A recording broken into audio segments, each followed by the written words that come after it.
Olá pessoal, bem-vindos a mais uma aula de geografia. Hoje estaremos falando sobre o conceito de região. Veja bem, quando a gente consegue formalizar uma região? A partir do momento em que a gente consegue reunir áreas da superfície terrestre, ou seja, espaços geográficos ocupados pelo ser humano ou naturais ainda não ocupados pelo ser humano, mas de forma a agrupar esses espaços, essas áreas da superfície terrestre de forma a reunir mesmas características próprias, particulares daquela área ou grupo de áreas que a gente pode, a partir daí, chamar daquela região. E estas características particulares vão se diferenciar das demais, dizendo que há, então, outras regiões. Essas características, elas podem ser determinadas como fatores, por exemplo, naturais, fatores econômicos, sociais, culturais, históricos, ok? Bom, estas regiões, elas podem ser de vários tamanhos, Elas podem reunir de forma total ou parcial alguns municípios, estados ou até países. Bom, a gente pode falar, por exemplo, inclusive em sub-regiões. Se a gente falar sobre a região do Nordeste, no futuro, ainda nesta aula, a gente vai verificar que a região do Nordeste ela tem esta divisão principalmente por fatores socioeconômicos, fazendo com que o Nordeste tenha uma análise por características naturais ligadas ao contexto de clima semiárido, contexto também de dificuldades sociais que ocorrem naquela região, uma região considerada a região mais pobre do nosso Brasil. Mas esta região ela pode ser considerada também, no estudo dela, uma sub-região. A gente pode dizer que o sertão, especificamente o sertão nordestino, que é uma parte da região Nordeste, a gente pode dizer que há ali uma sub-região. Dificuldades socioeconômicas, ausência de água muitas vezes, infraestrutura, dificuldades muito grandes da população brasileira. Uma região mais pobre ainda de uma região considerada Nordeste, mais pobre do Brasil, o sertão especificamente ainda é mais pobre que o próprio Nordeste de forma geral. Ok, bom, a gente precisa ter investimentos em tecnologia, em políticas públicas, para ir melhorando as condições infraestruturais, sociais, econômicas. Mas isso precisa não só de recursos econômicos, mas também de vontade política. Bom, no Vale do Rio São Francisco, conhecido carinhosamente pela população local de Velho Chico, extremamente importante para as atividades econômicas, para a questão da sobrevivência da própria população local. No Vale do Rio São Francisco e adjacências, a gente verifica atividades de agricultura, que pode ser desenvolvida o ano inteiro por oferta de água desse rio magnífico. A gente também verifica fazendas com maior quantidade de recursos empregados ali, ou pelo governo estar fazendo políticas específicas, mas isso é para quem pode tomar empréstimos, acaba sendo para agricultores, fazendeiros mais ricos, A população pobre ela acaba sendo excluída nesse fator. Fazendas modernas e ao redor extrema pobreza. né? Então vamos lá, como se fossem verdadeiros oásis que promovem uma grande intensificação de produção de frutas, a chamada fruticultura irrigada, inclusive para exportação, uma área grande produtora de exportação, made in Brasil, né? A gente tem o Nordeste nessas fazendas com grandes recursos que estão provando que há a capacidade de ter melhor condição de vida da população local, mas isso infelizmente tem sido para poucos fazendeiros ricos. Ok, dando continuidade aqui, né, no mapa a gente pode verificar a sub-região, o sertão nordestino, é essa grande área amarela. Especificamente aqui em roxo a gente tem o polo de Petrolina e Juazeiro, que é justamente esse polo econômico que a gente tem a fruticultura irrigada. A gente verifica aqui sobre a questão da divisão regional. Bom, existem dois critérios para a gente dividir o Brasil a nível regional. O primeiro critério é o estabelecido pelo IBGE, Instituto Brasileiro de Geografia e Estatística. Esse critério ele obedece às divisões estaduais para facilitar o estudo, né? E estabelece que o Brasil é dividido em 5 regiões: Norte, Nordeste, Centro-Oeste, Sudeste e Sul.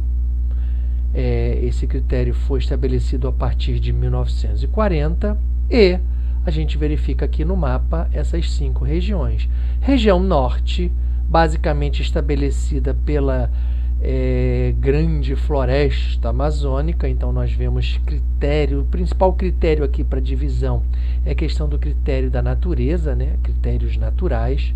A gente tem a nossa região que tem a maior concentração populacional, infraestrutural, urbana, industrial, uma coisa ligada à outra, né? Todos esses fatores interligados.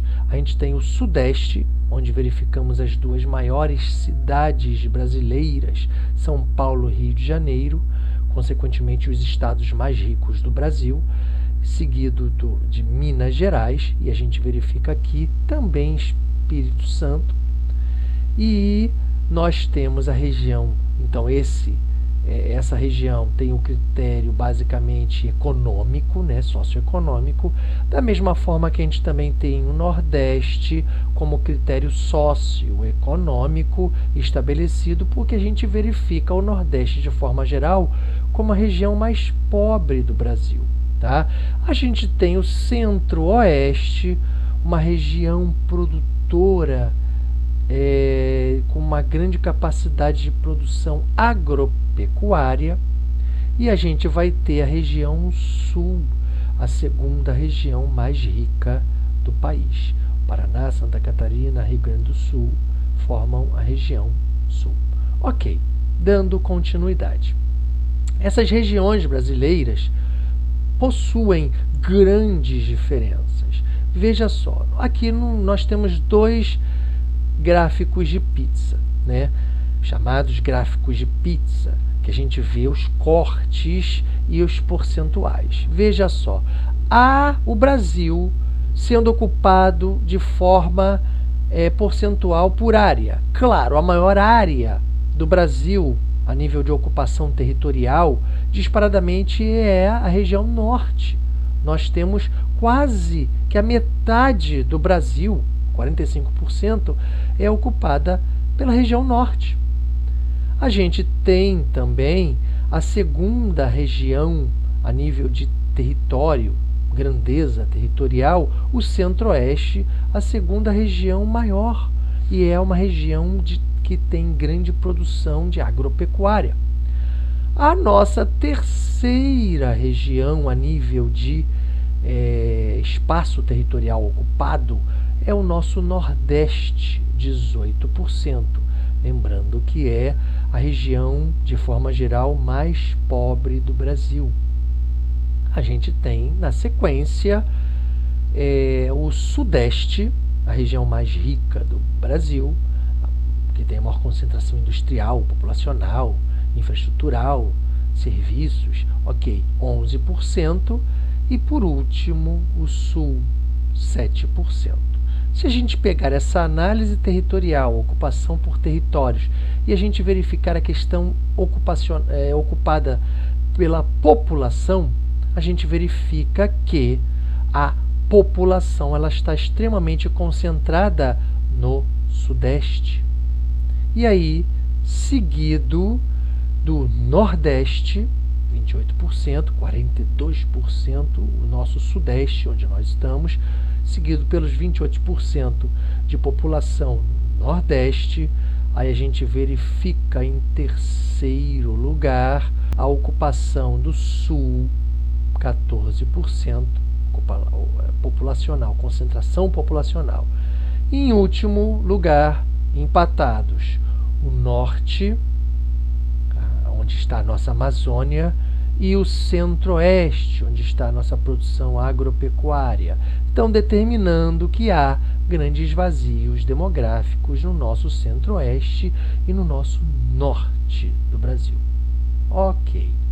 Agora vem o segundo critério sobre a questão da regionalização. O primeiro foi o IBGE, o segundo critério é o critério chamado critério sobre divisões geoeconômicas, o critério da divisão de macro-regiões geoeconômicas, estabelecido a partir de 1960, onde a gente verifica 3 grandes blocos de regiões macroeconômicas, as chamadas regiões geoeconômicas, que temos o nosso norte, ainda intensamente influenciado pela presença da nossa Amazônia.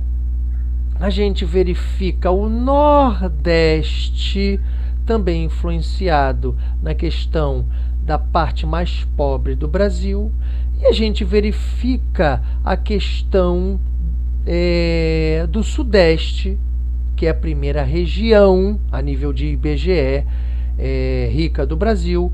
A segunda região a nível de IBGE rica do Brasil é o Sul, e a gente tem aqui a união com partes do Centro-Oeste, onde a gente verifica a modernização da produção agropecuária.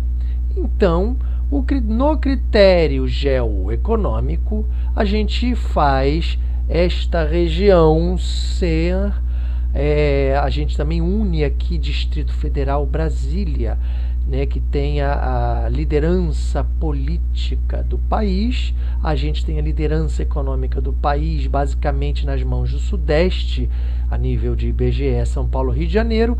Então a gente verifica, a gente pode chamar essa região de macro-região geoeconômica chamada de região Centro-Sul, a chamada região CORE, que a gente tem a união do Distrito Federal, a união do Sudeste, do Sul e partes da região Centro-Oeste, que são regiões delimitadas por uma grande produtividade agrícola e agropecuária. Ok, então vamos lá. A região da Amazônia, uma área coberta originalmente pela floresta amazônica. Infelizmente, nas últimas décadas a gente vem verificando um grande desmatamento, porém a gente verifica também um elevado crescimento urbano, especialmente lá mais na parte norte, né? Observando-se ali na proximidade mais no litoral, o grande polo industrial da Zona Franca de Manaus. Bom, por último, a gente tem o Nordeste, uma região geoeconômica baseada basicamente nas áreas de clima semiárido, né? também reafirmando aqui a questão da região mais pobre do país. Lembrando que, especificamente na faixa litorânea do nosso Nordeste brasileiro, a gente verifica polos industriais, a gente verifica agricultura irrigada no pleno sertão, região muito pobre, a questão da fruticultura, grande exportação de frutas, e a gente verifica nas regiões mais próximas ao litoral uma população com melhor poder aquisitivo. No interior, a gente já verifica uma piora muito intensa nos índices socioeconômicos, indicando os piores indicadores sociais do país na região Nordeste. A gente tem o Centro-Sul, que verificamos a maior parte da população brasileira concentrada nessa região macroeconômica. Há também a concentração de atividades econômicas, industriais, serviços, e a gente também verifica enormes bolsões de pobreza, deflagrando grandes desigualdades sociais, especificamente nos grandes centros urbanos. A gente verifica muitas pessoas vivendo com condições de renda bastante elevada, mas convivendo junto com pessoas com uma debilidade financeira muito grande. São basicamente critérios de países subdesenvolvidos, emergentes como o Brasil, né? Os limites das macro-regiões, eles não são fixos, ou seja, não há obrigação, não há necessariamente, os limites estaduais não são necessariamente obedecidos como há no IBGE. A questão geoeconômica, os limites estaduais não são estabelecidos, não são seguidos. A gente tem esses limites sendo mudados de acordo com a evolução do crescimento econômico, da distribuição infraestrutural entre essas regiões, grandes regiões geoeconômicas, o avanço industrial, até de serviços, turismo, né, transportes, comunicações, a questão infraestrutural, enquanto o avanço das infraestruturas, do crescimento econômico, a gente tem a expansão, por exemplo, destas macro-regiões. O Centro-Sul, por exemplo, a gente verifica uma modernização agrícola expandindo-se ali a nível de critério do IBGE, é chamado Centro-Oeste, mas no critério geoeconômico é incorporado ao Centro-Sul, porque especificamente ali a gente verifica uma modernização agrícola, fazendo com que o Brasil seja um dos maiores produtores agropecuários do planeta todo. Ok? Bom, com isso, a gente verificou um estudo baseando-se na divisão regional do Brasil, IBGE, 5 regiões, região geoeconômica, 3 regiões, e assim a gente introduziu esmiuçadamente o conceito de região nas regiões brasileiras. Ok, pessoal? Até a próxima aula. Fiquem com Deus.